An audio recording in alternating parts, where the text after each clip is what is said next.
Allergy sensitive স্কিনের জন্য কোন সুদিং জেলটা বেস্ট হবে? দেখো, এটা নিয়ে আমি অলরেডি অনেক ভিডিও করছিলাম, ঠিক আছে?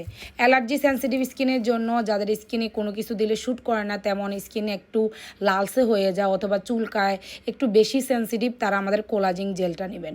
কারণ কোলাজিং জেলটা স্কিনে তেমন কোনো রিয়াকশান করে না, এটা খুবই ভালো শ্যুট করে, এটা স্কিন খুব দ্রুত কাজ করে এবং এটার দামটাও একটু বেশি, কারণ এটা মেড ইন কোরিয়ান, এটা আমাদের কিনা দামও বেশি।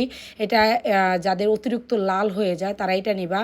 আর আরেকটা কথা বলি, ভিটামিন সিটাও কিন্তু খুবই ভালো, যারা একবার এটা নিছে তারা খুব ভালো করে জানে এটাও স্কিন রিপেয়ার করে, মোটা করে নর্মাল স্কিনে।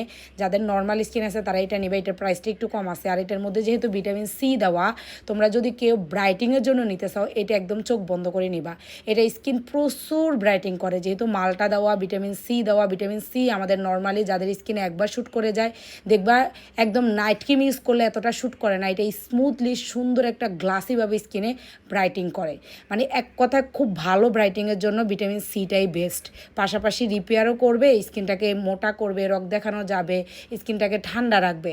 সো তোমরা তোমাদের বাজেট, স্কিন টাইপ বুঝে যার যেটা প্রয়োজন ওই অনুযায়ী তোমরা যে কোনো একটা সুদিং জেল এখান থেকে নিতে পারো।